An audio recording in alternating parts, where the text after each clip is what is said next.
Welcome back to my kitchen and Happy New Year. Happy 2025, everybody. I'm happy to be back. Got a few bits of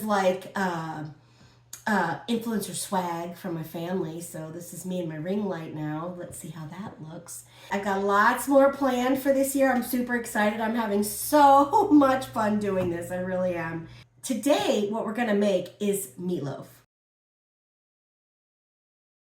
For any of you out there looking to eliminate carbs in your meatloaf or your meatballs, this is a great recipe. You can absolutely turn these into meatballs if you want to, but I'm gonna make it into a meatloaf tonight, and you will not believe how easy this is. It's so easy, and it is so good, and it makes such good leftovers, so really good for meal prep too. So my meatloaf is pretty vegetable heavy, and I have a little hack that I love to do. So what I'm gonna do is use my friend here, this food processor, and I'm gonna chop up everything and then just put it in the meat mixture. So I'm starting with some carrots, and because everything is going into the food processor, I don't have to be perfect with them. I'm just gonna make them easy for the food processor to process. And then I have a stalk of celery, and I'm just throwing that into the food processor. And I have a red onion, which in this case, I don't have to deal with it too long, so I'm not gonna wear my goggles. I'm just taking half the red onion and putting it in the food processor. Here I have a little bit of parsley, and I'm just gonna take like a handful of parsley, put that in with the other veg into the food processor. Maybe that's about a half a cup. I'm adding some garlic too, because that is going to be so delicious. It's all about adding flavor to this boring meat here. So I've got 3 cloves of garlic to add an insurance level of flavor. With 3 cloves, you are promised to have a hint of garlic in your meatloaf. And if you don't like garlic, you don't have to add it. Now I have my celery, my carrots, my half of a red onion, my 3 cloves of garlic, about a half a cup of parsley in this food processor, and I'm just gonna give it a whiz. Prepare. And I just kind of like let it go and maybe pulse it a little bit. And there it is. Just make sure everything is chopped. It doesn't have to be perfect. It's gonna cook a while in the meatloaf, but that's what it looks like when it's all done. It's kind of just minced for you. So perfect.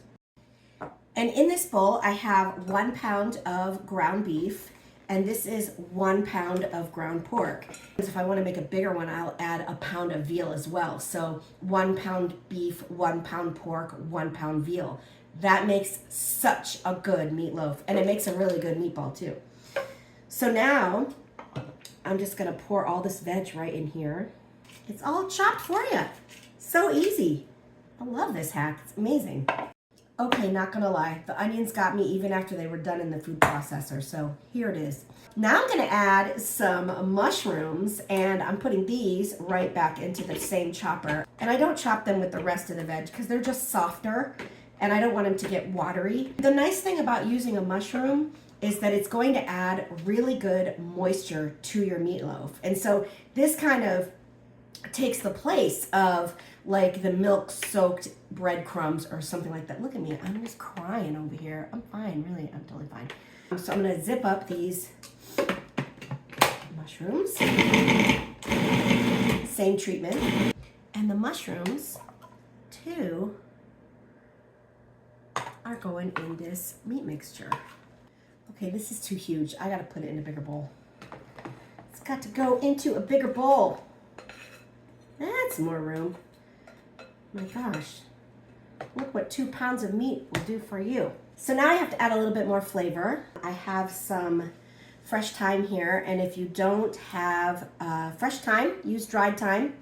I would probably use, a good tablespoon of dried thyme in here because it needs good flavor. It's got the parsley in it, and it's got the garlic in it. The thyme is gonna add a really nice savory note to it, a freshness, an herbiness to it, and I love it. So I'm just stripping the thyme off the leaves here, you know, and I'm not in a hurry. This has to cook for at least an hour, so like I'm just gonna hang out. Normally when I'm in my kitchen, I have got a little music going, and I just hang out in here and strip some thyme leaves. It's a labor of love, labor of love. So that's my thyme pretty much done. And like, I'm just gonna take a look right here on top and just pick out anything that looks like a really big stem and take the leaves off. Like I said, it doesn't have to be perfect, but you don't want any really tough stems in there. There's a better way to do this. Probably just do it on your board and check for that first, but this is good enough for us. That was about a tablespoon of fresh thyme, a tablespoon of salt to season the whole thing, and I'll do like a half a tablespoon of pepper. And then I'm gonna add 2 eggs to bind everything together. And I am kind of funny about my eggs. I don't usually put eggs directly into something because I am not a pro at cracking eggs, and I get shells all the time. But in this case, I'm good, so that one's going in. So I just put it in here to make sure there are no shells. I'm not gonna be sifting through all this to find shells. There we go. So there's my mixture. How quick was that? The food processor did it all. So here's my meatloaf. And I'm just mixing it together. Just mixing it all together to make sure everything is combined. And oh, it smells really good. It smells really fresh. It smells super fresh. And I think the herbs are just really coming through. And it smells like, even like in this stage, it smells like meaty, but also vegetably at the same time. It's kind of beautiful. I've got this baking sheet with a little bit of parchment on it. I'm not going to use a bread loaf pan. I'm just going to put it right on here and make my own little freestyle meatloaf. Look at this huge meatloaf.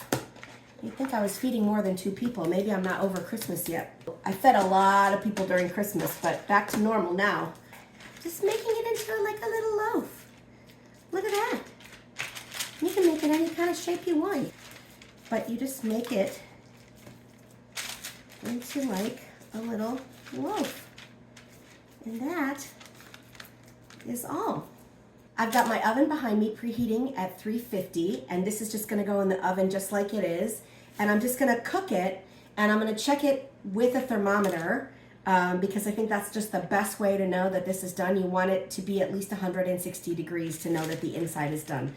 So I'm probably not even gonna check this for like at least 45 minutes, and even then I don't think it's gonna be done. This is gonna take at least an hour to cook. This big loaf of meat is going to take a while. Okay guys, I took my meatloaf out of the oven. I cooked it to 160. This took about an hour to cook. This is exactly how it's supposed to look when it comes out of the oven. But now the key is not to touch it. It's not gonna slice nice if we don't give it some time to rest. So I'm gonna cover this with foil, and in about 15 minutes, we're gonna slice it and have dinner. It was perfectly easy. I just put it in and waited, and here it is, a meatloaf. Okay, it's dinner time, my favorite time. And here is my sexy little meatloaf. Isn't it cute? So I'm just gonna take a slice. This is 6 portions. I'll just take a slice off the end and show you. And I got a nice knife, and this has been resting for like 15 minutes. And look at that beauty. Look at that. So here's another nice thick slice for me.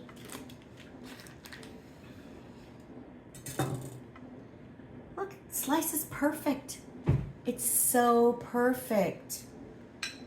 Sometimes I even surprise myself. Look at how gorgeous that is. Can you see that? So good. You see the smoke coming off? Oh man.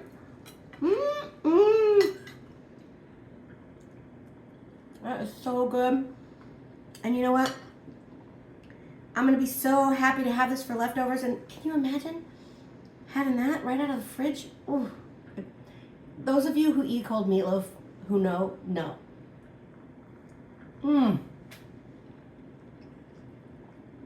This is a great recipe.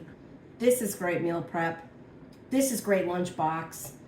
You should definitely make yourself some of my meatloaf. And I hope you enjoy. And I hope you have a happy 2025.